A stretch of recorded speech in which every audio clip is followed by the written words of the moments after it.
सभी को नमस्कार। चैनल पर फिर से स्वागत है। आज हम वैश्विक राजनीति के सबसे छायादार, शक्तिशाली और गुप्त कोनों में से एक, दुनिया की शीर्ष 5 खुफिया एजेंसियों में से एक में गोता लगा रहे हैं। ये संगठन अंधेरे में काम करते हैं, अक्सर जनता के लिए अज्ञात। फिर भी वे अंतर्राष्ट्रीय संबंधों को आकार देते हैं, विपत्तियों को रोकते हैं और कभी कभी ऐसे विवाद भी खड़े करते हैं जिनकी गूंज पूरे महाद्वीप में सुनाई देती है। लेकिन एक बात है, जब हम जासूसी एजेंसियों की बात करते हैं तो हम उन संगठनों की बात कर रहे होते हैं जिनकी अधिकांश महत्वपूर्ण जानकारियां गुप्त होती हैं। तो हम उनकी रैंकिंग कैसे करें, ये एक बड़ा सवाल है और हम इस पर थोड़ी देर में बात करेंगे। खुफिया एजेंसियों को कई सार्वजनिक रूप से मापे जा सकने वाले कारकों के आधार पर रैंक किया जाता है। तो उनके वार्षिक बजट का खुलासा, कर्मियों की संख्या, उनकी तकनीकी परिष्कृतता, उनके वैश्विक परिचालन पदचिन्ह, उनके प्रलेखित सफलताएं और उनकी संस्थागत क्षमताएं और लोए institute, council on foreign relations और विभिन्न रक्षा विश्लेषकों सहित कई संस्थान ने इन मानदंडों के आधार पर अपनी रैंकिंग बनाई है। आज आप जो सुन रहे हैं वो इन स्रोतों की सहमति पर आधारित है। आइए इसे समझते हैं। रूस की संघीय सुरक्षा सेवा, जिसे एफएसबी के नाम से जाना जाता है, एफएसबी इतिहास की सबसे कुख्यात खुफिया एजेंसियों में से एक केजीबी का उत्तराधिकारी है। 1991 में जब सोवियत संघ का पतन हुआ तो उसके कई कार्य एफएसबी को विरासत में मिले, जिसका आधिकारिक रूप से गठन 1995 में हुआ था। इसका मुख्यालय मॉस्को में है और इसमें लगभग 350,000 कर्मचारी हैं, जो इसे कर्मियों के हिसाब से सबसे बड़े खुफिया संगठनों में से एक बनाता है। एफएसबी मुख्य रूप से घरेलू सुरक्षा, काउंटर इंटेलिजेंस और राज्य सुरक्षा पर केंद्रित है। हालांकि घरेलू शब्द से आपको मूर्ख मत बनने दीजिए। एफएसबी का दायरा अपने अंतर्राष्ट्रीय अभियानों और साइबर युद्ध प्रभागों के माध्यम से रूसी सीमाओं से बहुत दूर तक फैला हुआ है। एफएसबी कई डोमेन में काम करता है। ये रूस को विदेशी जासूसी से बचाने के लिए आंतरिक सुरक्षा और काउंटर इंटेलिजेंस को संभालता है। ये आतंकवाद विरोधी अभियानों का प्रबंधन करता है, खासकर उत्तरी काकेशस जैसे क्षेत्रों में। लेकिन हाल के वर्षों में एफएसबी अपनी परिष्कृत साइबर युद्ध क्षमताओं के लिए तेजी से जाने लगा है। स्टार ब्लिज़ार्ड जैसे उनके हैकर समूह और एपी संचालन से जुड़ी इकाइयों ने दुनिया भर में विदेशी सरकारों, महत्वपूर्ण बुनियादी ढांचे और निजी कंपनियों को निशाना बनाया। 2025 में माइक्रोसॉफ्ट थ्रेट इंटेलिजेंस ने पुष्टि की कि एफएसबी मॉस्को में विदेशी दूतावासों और राजनयिक एजेंसियों के खिलाफ साइबर जासूसी अभियान चला रहा था, जिसमें इंटरनेट सेवा प्रदाताओं का इस्तेमाल किया गया था। ये केवल डेटा चोरी के लिए हैकिंग नहीं है, ये विदेशी स्थितियों को समझने, वर्गीकृत सामग्री चुराने और रणनीतिक लाभ बनाए रखने के लिए डिजाइन की गई राज्य स्तरीय जासूसी है। एफएसबी ने आंतरिक रूसी राजनीति में अपनी भूमिका के लिए भी काफी ध्यान आकर्षित किया। विपक्षी नेता एलेक्सी नैली की गिरफ्तारी और हिरासत, पत्रकारों की निगरानी और राजनीतिक विरोधियों की निगरानी को एफएसबी अभियानों के लिए जिम्मेदार ठहराया गया है, जबकि यह संस्थागत शक्ति को दर्शाता है। ये राज्य नियंत्रण के साधन के रूप में एओआई की प्राथमिक भूमिका को भी दर्शाता है। अब नंबर 4 पर चलते हैं। भारत का अनुसंधान और विश्लेषण विंग, जिसे रॉ के नाम से जाना जाता है, 1968 में स्थापित रॉ भारत की प्राथमिक विदेशी खुफिया एजेंसी है, जो सीधे प्रधानमंत्री कार्यालय को रिपोर्ट करती है।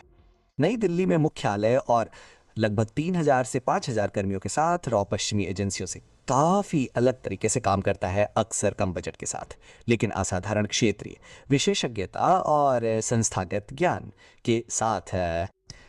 रॉ के जनादेश में विदेशी खुफिया जानकारी एकत्र करना, आतंकवाद विरोधी अभियान चलाना, गुप्त मिशन को अंजाम देना और भारत के परमाणु कार्यक्रम की रक्षा करना शामिल है। एजेंसी का भारत के पड़ोसी देशों पाकिस्तान, चीन, बांग्लादेश और अफगानिस्तान पर विशेष रूप से ध्यान केंद्रित है, जहां भू राजनीतिक तनाव सीधे भारतीय सुरक्षा को प्रभावित करते हैं। पारानेफ्ट क्विकोकू रॉ की सबसे प्रसिद्ध उपलब्धि 1981 के बांग्लादेश मुक्ति युद्ध में इसकी महत्वपूर्ण भूमिका थी। एजेंसी ने भारत के सैन्य अभियानों के लिए महत्वपूर्ण खुफिया और रसद सहायता प्रदान की, जिससे बांग्लादेश को एक स्वतंत्र राष्ट्र के रूप में सीधे योगदान मिला। इस ऑपरेशन ने शत्रुतापूर्ण वातावरण में निरंतर गुप्त अभियान चलाने की रॉ की क्षमता का प्रदर्शन किया। हाल ही में रॉ कश्मीर में आतंकवाद विरोधी अभियानों, पाकिस्तानी सैन्य गतिविधियों की निगरानी, भारत की सीमाओं के साथ चीनी सैन्य विकास की निगरानी और साइबर खुफिया अभियानों में शामिल रहा है। बोली शौपे एजेंसी अन्य भारतीय सुरक्षा एजेंसियों, खुफिया ब्यूरो आईबी और रक्षा मंत्रालय के साथ मिलकर काम करती है। भारत के हितों की रक्षा के लिए खुफिया जानकारी का समन्वय करती है।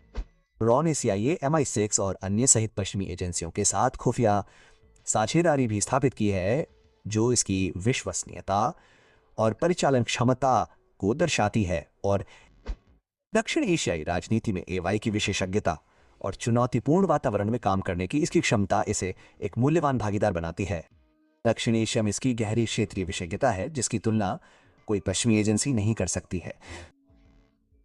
एजेंसी क्षेत्र की राजनीतिक, सैन्य और सांस्कृतिक गतिशीलता को उन तरीकों से समझती है जो बाहरी लोग नहीं कर सकते। रॉ ने निरंतर गुप्त अभियानों के माध्यम से सफल परिचालन क्षमता का प्रदर्शन किया है। ये दक्षिण एशियाई इतिहास को आकार देने वाली प्रमुख भू राजनीतिक घटनाओं में सहायक रहा है। हालांकि अमेरिकी, ब्रिटिश और इजरायली एजेंसियों की तुलना में रॉ के पास संसाधन सीमित हैं। इसका बजट अज्ञात है, लेकिन पश्चिमी समकक्षों की तुलना में काफी कम है। इसका वैश्विक संपर्क विस्तार करते हुए मुख्य रूप से दक्षिण एशिया और मध्य पूर्व और दक्षिण पूर्व एशिया के कुछ हिस्सों में केंद्रित है। AY का ध्यान वैश्विक के बजाय सामरिक और क्षेत्रीय है, जो भारत की सुरक्षा चिंताओं के लिए उपयुक्त है, लेकिन विश्व मामलों में इसके समग्र प्रभाव को सीमित करता है। तीसरे नंबर पर है इजराइल की MSRD। ये संभवतः दुनिया की सबसे डरावनी, सम्मानित और विवादित खुफिया एजेंसी है। इजराइल की आज़ादी के कुछ महीनों बाद 1949 में स्थापित MSRD का उद्देश्य विदेशी खुफिया जानकारी इकट्ठा करना और इस गश्त को सुनिश्चित करने के लिए गुप्त ऑपरेशन करना था। इसका मुख्यालय तेल अवीव में है और इसमें लगभग 2000 से 3000 कर्मचारी हैं, जो इतने प्रभावशाली एजेंसी के लिए बहुत कम संख्या है। MSRD सर्जिकल सटीकता, साहसी ऑपरेशन और ऐसे कदम उठाने की इच्छा का पर्याय बन गया है जिन्हें उठाने में अन्य पश्चिमी एजेंसियां संकोच करती हैं। MSRD जासूसी, आतंकवाद का मुकाबला, गुप्त ऑपरेशन और रणनीतिक खुफिया जानकारी जुटाने के लिए काम करता है, लेकिन MSRD को जो अलग करता है वो है इसकी शानदार ऑपरेशनल साहस और तकनीकी परिष्कार के साथ मानवीय खुफिया जानकारी का मिश्रण। आइए कुछ प्रसिद्ध ऑपरेशनों पर नजर डालते हैं। 1960 में MSRD ने एडोल्फ कैमन को पकड़ा। अर्जेंटीना में नाजी युद्ध अपराधी एडोल्फ कैमन को पकड़ा और उसे मुकदमे के लिए इजराइल लाया। ये एक ऐसा ऑपरेशन था जिसके लिए अंतर्राष्ट्रीय समन्वय, गहरे क्षेत्र में अभियान और असाधारण बहादुरी की आवश्यकता थी। 1902 में म्यूनिक ओलंपिक में फिलिस्तीनी आतंकवादियों द्वारा इजराइली एथलीटों की हत्या के बाद MSRD ने ऑपरेशन रैथ ऑफ गॉड चलाया, जिसमें पूरे यूरोप और मध्य पूर्व में हत्यारों को ढेर कर दिया गया। इसे कई लोगों ने बदला लेने की कार्रवाई बताया। हाल ही में MSRD ने ईरान के परमाणु कार्यक्रम का मुकाबला करने पर ध्यान केंद्रित किया है। 2009 में एजेंसी को ईरान के परमाणु संवर्धन सुविधाओं के खिलाफ साइबर युद्ध चलाने का श्रेय दिया जाता है, जो कि CIA और संभवतः अन्य खुफिया एजेंसियों के साथ मिलकर चलाए गए एक बड़े ऑपरेशन का हिस्सा था। इस वायरस को यूरेनियम संवर्धन में इस्तेमाल होने वाले सेंट्रीफ्यूज को नुकसान पहुंचाने के लिए डिजाइन किया गया था, जिससे ईरान की परमाणु प्रगति में कई साल लग गए। और इसी साल 2024 से 2025 में MSRD ने ईरान में असाधारण ऑपरेशन किए। सितंबर 2024 में एजेंसी ने एक परिष्कृत साइबर तोड़फोड़ अभियान चलाया, जिसमें लेबनान के हिजबुल्लाह द्वारा इस्तेमाल किए जाने वाले हजारों पेजर को दूर से ही उड़ा दिया गया, जिससे शीर्ष कमांडर मारे गए। कई विश्वसनीय रिपोर्ट्स के अनुसार जून 2025 में MSRD ने ईरान के अंदर 100 से ज़्यादा विदेशी एजेंट तैनात किए, जो ईरान के हवाई रक्षा तंत्र को तबाह करने के लिए सशस्त्र ड्रोन और सटीक निर्देशित हथियारों की तस्करी कर रहे थे। इन एजेंटों ने हथियारों को तैनात किया और उन्हें इजरायली हवाई हमलों के साथ साथ सक्रिय किया, जिससे इजराइल ईरानी हवाई रक्षा को बेअसर कर सका और ईरानी सैन्य ठिकानों पर हमले कर सका। इस ऑपरेशन के लिए वर्षों की योजना, गहरी पैठ और असाधारण समन्वय की आवश्यकता थी। मोसाद ऐसे कदम उठाने को तैयार है जिन्हें उठाने से अन्य पश्चिमी एजेंसियां हिचकिचाती हैं, जो कभी कभी इसे अधिक प्रभावी बनाता है लेकिन अधिक विवादास्पद भी बनाता है। मोसाद के पास मध्य पूर्व में गहरी पैठ बनाने की क्षमता है जिसका मुकाबला कोई अन्य खुफिया एजेंसी नहीं कर सकती है। मोसाद असाधारण सटीकता और फोकस के साथ काम करता है। एजेंसी अपने अभियानों को लेजर सटीकता के साथ लक्षित करती है, जहां संभव हो वहां संपार्श्विक क्षति से बचती है और न्यूनतम संसाधनों के साथ अधिकतम प्रभाव सुनिश्चित करती है। नंबर 2 यूनाइटेड किंगडम की गुप्त खुफिया सेवा है जिसे आमतौर पर MI6 के रूप में जाना जाता है। 1909 में स्थापित MI6 दुनिया की सबसे पुरानी विदेशी खुफिया एजेंसियों में से एक है और 20वीं सदी की शुरुआत से ही वैश्विक खुफिया जानकारी में एक केंद्रीय खिलाड़ी रही है। लंदन में मुख्यालय, लगभग $3,600 कर्मचारियों और अकेले आतंकवाद रोधी बजट के साथ MI6 खुफिया जानकारी एकत्र करने और गुप्त अभियानों का एक पावर हाउस है। MI6 के जनादेश में विदेशी खुफिया जानकारी एकत्र करना, आतंकवाद रोधी, साइबर खुफिया, जासूसी और रणनीतिक विश्लेषण शामिल हैं। यह एजेंसी ब्रिटेन की घरेलू समकक्ष MI5 और इसकी सिग्नल खुफिया एजेंसी GCHQ के साथ मिलकर एक व्यापक खुफिया तंत्र तैयार करती है। MI6 का सबसे प्रसिद्ध ऐतिहासिक ऑपरेशन द्वितीय विश्व युद्ध के दौरान नाजी एनिग्मा कोड को तोड़ने में उसकी भूमिका थी। पोलिश और अमेरिकी खुफिया विभाग की साझेदारी में किए गए इस ऑपरेशन को अनगिनत मित्र देशों की जान बचाने और युद्ध को छोटा करने का श्रेय दिया जाता है। एनिग्मा डिक्रिप्शन से निकाली गई खुफिया जानकारी, जिसे अल्ट्रा इंटेलिजेंस के रूप में जाना जाता है, ने मित्र देशों के कमांडरों को नाजी सैन्य रणनीति और अभियानों में अभूतपूर्व अंतर्दृष्टि दी और अभियानों में अभूतपूर्व। शीत युद्ध के दौरान MI6 ने सोवियत खुफिया एजेंसियों के खिलाफ व्यापक अभियान चलाए, जासूसी, प्रति खुफिया और रणनीतिक विश्लेषण किया, जिससे पश्चिम को सोवियत क्षमताओं और इरादों को समझने में मदद मिली। हाल के वर्षों में MI6 अंतर्राष्ट्रीय आतंकवाद के खिलाफ अभियानों में शामिल रहा है, खासकर अलकायदा और ISIS से संबंधित। एजेंसी ने इराक और अफगानिस्तान में सैन्य अभियानों के दौरान महत्वपूर्ण खुफिया सहायता प्रदान की।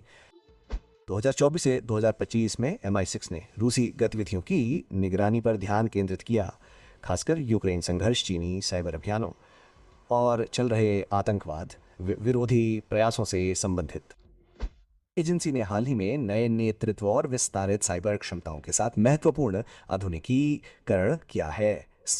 और अंत में नंबर 1, संयुक्त राज्य अमेरिका की केंद्रीय खुफिया एजेंसी CIA राष्ट्रीय सुरक्षा अधिनियम के तहत 1947 में स्थापित CIA ने दुनिया की सबसे शक्तिशाली, सबसे अधिक संसाधन वाली और वैश्विक रूप से सबसे प्रभावशाली खुफिया एजेंसी के रूप में 75 से अधिक वर्ष बिताए हैं। लैंगली, वर्जीनिया में मुख्यालय के साथ ठेकेदारों सहित लगभग 21,000 से 66,000 कर्मचारी और सालाना लगभग 15 से 16 बिलियन डॉलर का कथित बजट और सभी एजेंसियों की गणना करने पर कुल अमेरिकी खुफिया खर्च $100 बिलियन से अधिक है। CIA एक ऐसे पैमाने पर काम करता है जिसकी तुलना कोई अन्य खुफिया एजेंसी नहीं कर सकती है।